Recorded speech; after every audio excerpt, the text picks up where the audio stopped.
Most people learn World War II as a story of heroism. The Allies united against fascism, Britain stood alone against the Nazi threat, America joined the fight for freedom. The narrative is clean, moral, uplifting. But if you look closely, closer than the history textbooks ever dare, you'll find a different engine driving the war. Beneath the speeches about democracy, beneath the alliance rhetoric, beneath the mythology of shared sacrifice, there was a quieter truth. America systematically drained Britain's wealth, dismantled its empire, and emerged from the war as the sole financial superpower.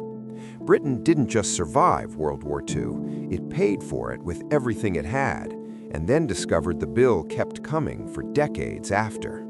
Welcome to Moments Between, where the stories you think you know are never quite what they seem. To understand how America bankrupted Britain, you have to start before Pearl Harbor, before Churchill's speeches, before America was even officially in the war. September 1939, Britain declares war on Germany, and within weeks, the British government realizes something terrifying. They cannot afford to fight this war. World War I had already drained Britain's treasury.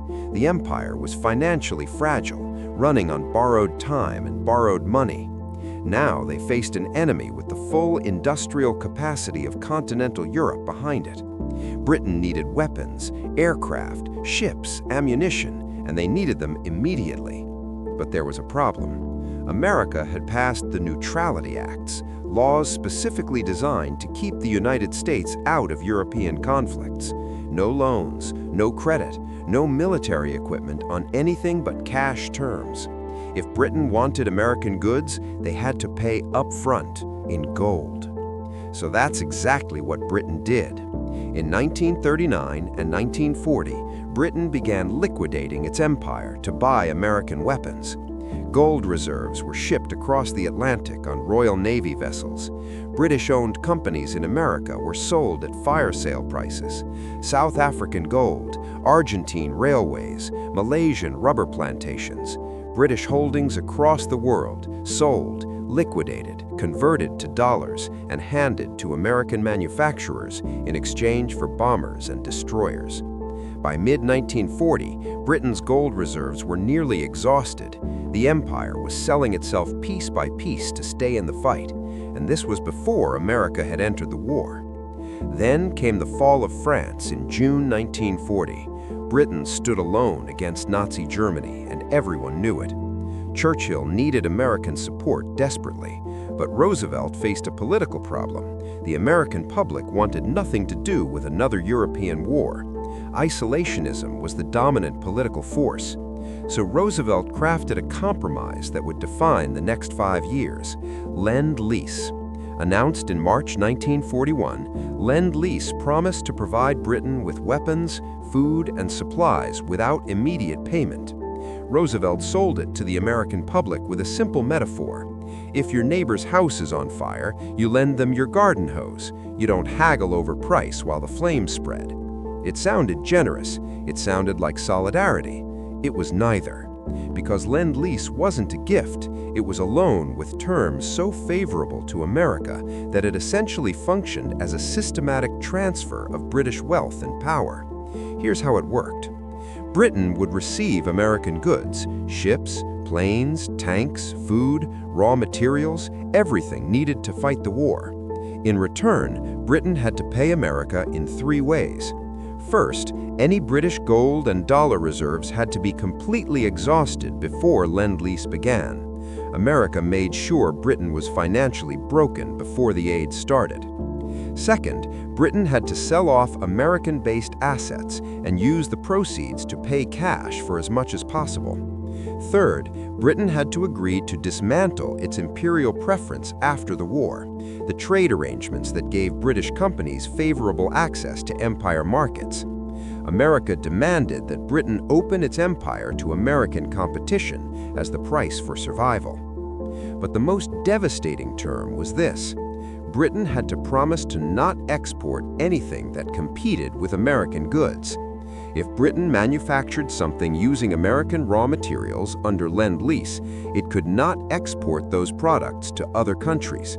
America was ensuring that Britain would not use the war to rebuild its economic strength, even as it helped Britain fight the war.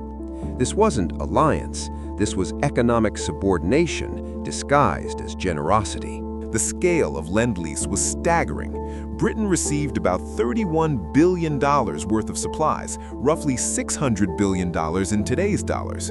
But Britain gave back far more than that when you account for what was lost. British gold reserves were emptied. British-owned companies and properties in the Western Hemisphere were liquidated. The British pound's status as a global reserve currency was systematically undermined, as America insisted on dollar-denominated transactions. And Britain's ability to maintain its empire after the war was crippled by the requirement to abandon imperial preference. The empire that had dominated global trade for 2 centuries was forced to open its doors to American competition as the price for ammunition. And here's what makes this particularly ruthless. America knew exactly what it was doing. U.S. officials understood that Britain was financially vulnerable and used that vulnerability to reshape the post-war economic order. This wasn't about defeating fascism. It was about ensuring America emerged from the war as the dominant economic power. Britain was fighting for survival. America was negotiating for supremacy. Every Lend-Lease shipment came with strings attached. Every dollar of aid bought influence over British policy. Every tank delivered was a down payment on American post-war dominance. Then came the Bretton Woods Conference in July 1944. With the war still raging, Allied nations gathered in New Hampshire to design the post-war financial system. And here, America completed what Lend-Lease had started, the final dismantling of British financial power. The question on the table was simple: who would control the global financial system after the war? Britain wanted to maintain the pound sterling as a reserve currency. They wanted a system that would allow war-damaged economies to rebuild without crushing debt. They sent John Maynard Keynes, the most brilliant economist of the era, to negotiate for British interests. America sent Harry Dexter White, and White had one objective: make the US dollar the world's reserve currency and structure the system to benefit American interests. The negotiations were brutal. Britain was broke, dependent on American aid, and desperate. America held all the leverage. The result was inevitable. The Bretton Woods system enshrined the dollar as the foundation of global finance, backed by American gold reserves. The International Monetary Fund and World Bank were created, both dominated by American influence and headquartered in Washington. The pound sterling was sidelined. Britain's financial power was formally subordinated to America's. Keynes returned to Britain knowing he had lost. Britain had won the war, but America had won the peace. But the bill didn't stop there. After the war ended in 1945, America demanded repayment. Lend-Lease was terminated abruptly in August 1945, immediately after Japan surrendered. Britain, still devastated, still rebuilding, still rationing food, was told the aid was over and the debt was due. America offered Britain a loan, $3.75 billion at 2% interest, to be repaid over 50 years. This was not generosity, this was debt peonage.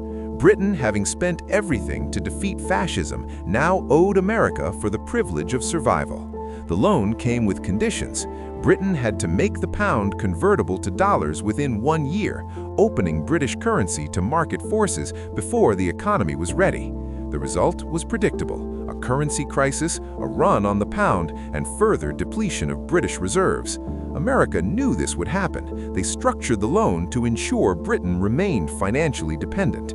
And Britain paid. For decades, Britain made regular payments to America for a war that saved the world from fascism. The final payment was made in 2006, 61 years after the war ended. Britain paid back every penny of the loan, plus interest. Meanwhile, Germany and Japan, the defeated Axis powers, received Marshall Plan aid, grants, not loans, to rebuild their economies. The irony is almost unbearable. Britain bankrupted itself fighting fascism and spent the next 60 decades paying America for the ammunition. Germany and Japan were rebuilt with American grants and became economic powerhouses. The victors were punished financially, the defeated were rewarded. The consequences reshaped the world. Britain could no longer afford its empire. India gained independence in 1947, not primarily because of moral awakening, but because Britain could not afford to maintain control. Over the next 2 decades, the British Empire dissolved, not through military defeat, but through financial exhaustion.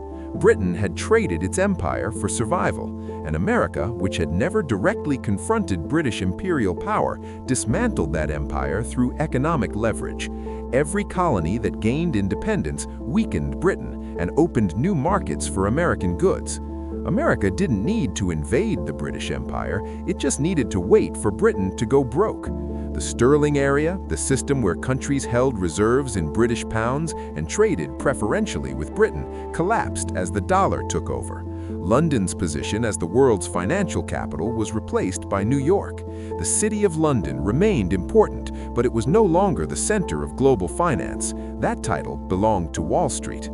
Britain, which had financed the Napoleonic Wars, built the world's largest navy, and controlled a quarter of the globe's territory, was reduced to a secondary power, not through military conquest, but through financial extraction, disguised as alliance.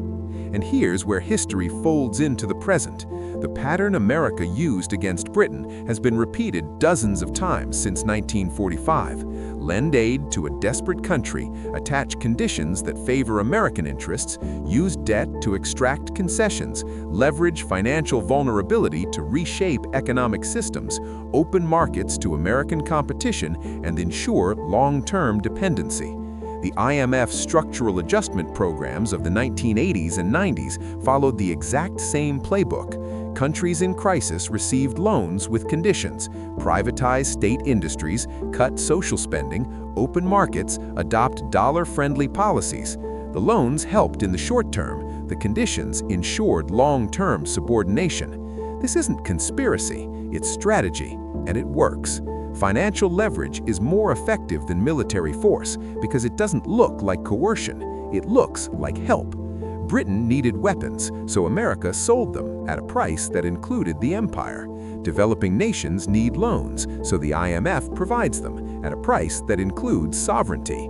The mechanism is the same. The desperation is exploited, the terms are non-negotiable, and the debtor always loses more than the loan amount. America didn't invent this strategy. Britain had used similar methods throughout its imperial history, forcing unequal trade treaties on weaker nations, extracting wealth through financial arrangements disguised as commerce. The opium trade with China, the exploitation of Indian resources, the debt peonage of Latin American nations. Britain built its empire partially on financial coercion. America simply turned those tactics on their creator. The student surpassed the teacher. The empire that had dominated global trade for 2 centuries was dismantled by a rising power that understood the same game and played it better. And the deepest irony remains. Britain bankrupted itself to stop fascism, paid America for the privilege, and watched its empire dissolve as part of the bill. America, which entered the war late, suffered fewer casualties and saw no fighting on its territory, emerged wealthier, more powerful, and in control of the global financial system. This isn't a moral judgment, it's a reminder that wars aren't just about who wins battles, they're about who controls the money. The side that finances victory writes the terms of peace, and those terms determine which nations rise and which fall, regardless of who fought or who suffered. History doesn't repeat, but if you don't understand it, it'll crush you all the same. If this gave you a new perspective, hit subscribe. History has the answers, and I'll show you where to look.